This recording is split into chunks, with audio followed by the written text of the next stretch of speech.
कौन सोच सकता था कि बचपन में घर घर जाकर अनाज मांगने वाला लड़का जो 10वीं कक्षा में फेल हो गया था, जिसके पास खुद एक रुपया नहीं था, वह आज 50 करोड़ की कंपनी का मालिक है और उनकी कंपनी की वजह से हजारों लोगों के घर का चूल्हा जलता है। घनघोर गरीबी से निकलकर आज अपना करोड़ों का साम्राज्य स्थापित करने वाले इस शख्स की जिंदगी की कहानी आज की युवा पीढ़ी के लिए प्रेरणा स्रोत रहेगी।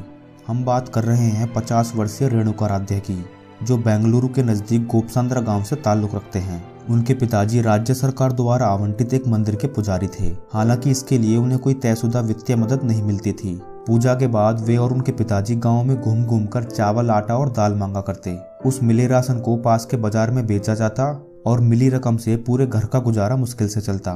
कक्षा 6 की पढ़ाई के बाद उनके पिता ने उन्हें घरों में नौकर के काम पर लगा दिया, जहां वे लोगों के घरों में झाड़ू, पोछा और बर्तन धुलने का काम किया करते। उसके बाद उनके पिता ने उन्हें एक बुजुर्ग चर्मरोगी व्यक्ति के घर पर उसकी सेवा सत्कार में लगा दिया, जहां वह उस बुजुर्ग को नहलाते धुलाते और उसके शरीर पर मलहम लगाते थे। इसी बीच उनके पिता का देहांत हो गया। सारी पारिवारिक जिम्मेदारियां अब उन पर ही आ गईं।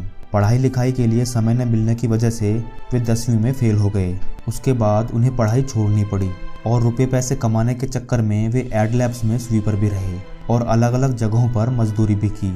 उस समय वे बुरी संगत में फंस गए, जहां रोज शराब पीना और जुआ खेलना उनकी आदत बन गई थी। लेकिन किसी तरह उन्होंने ये सब छोड़कर शादी करने का फैसला किया। 20 साल की उम्र में उन्होंने शादी की। शादी के कुछ समय बाद ही उनकी पत्नी को भी मजबूरन किसी कंपनी में हेल्परी का काम करना पड़ा। जिंदगी की इस मुसीबतों भरी राह में उन्हें न जाने कैसे कैसे काम करने पड़े, जैसे प्लास्टिक बनाने के कारखाने में और श्याम सुंदर ट्रेडिंग कंपनी में एक मजदूर की हैसियत से, सिर्फ 600 रुपये के लिए एक सिक्योरिटी गार्ड के रूप में, और सिर्फ 15 रुपये प्रति पेड़ के लिए नारियल के पेड़ पर चढ़ने वाले एक माली के रूप में।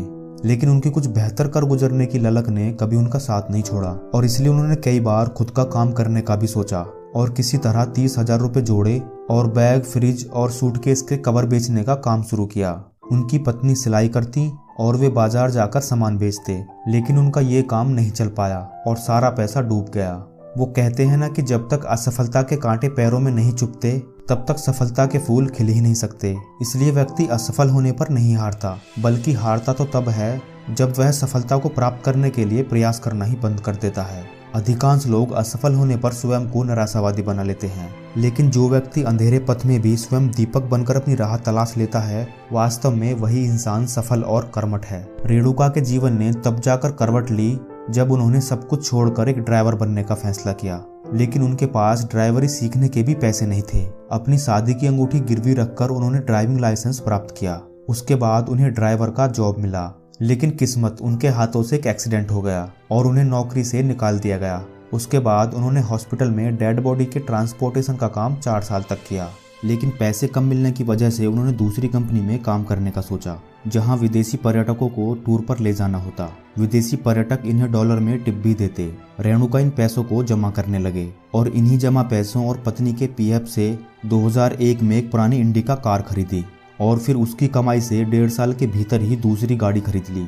धीरे धीरे 2006 तक उनके पास 5 गाड़ियां हो चुकी थी और खुद की सिटी सफारी नाम से कंपनी भी शुरू कर ली। लेकिन कुछ बड़ा करने की चाहत अभी पूरी कहाँ हुई थी। कहते हैं ना कि किस्मत भी हिम्मत वालों का ही साथ देती है। ऐसा ही कुछ रेणुका के साथ हुआ। जब उन्हें यह पता चला कि इंडियन सिटी टैक्सी नाम की कंपनी बिकने वाली है, तो साल 2006 में उन्होंने उस कंपनी को 6.5 लाख रुपए में खरीद लिया, जिसके लिए उन्हें अपनी कई कारें बेचनी पड़ी थी।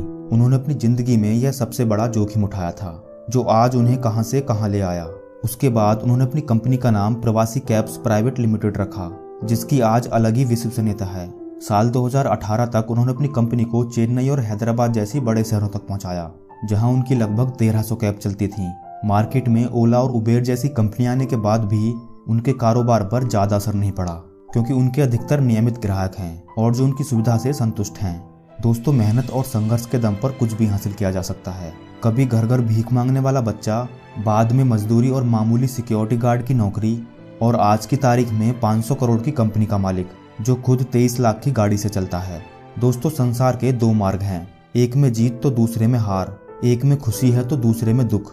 ऐसे ही जीवन भी 2 बातों पर आधारित है, सफलता और असफलता। यदि आप किसी सफल इंसान की सफलता का राज देखेंगे तो आप उसके इतिहास को उठाकर देख लें। इतिहास गवाह होगा कि वह व्यक्ति सफल होने के लिए कई बार असफलता की राहों से गुजरा होगा। जीवन में सफलता घबराकर, डरकर, भागकर या किसी दूसरे के द्वारा नहीं पाई जाती।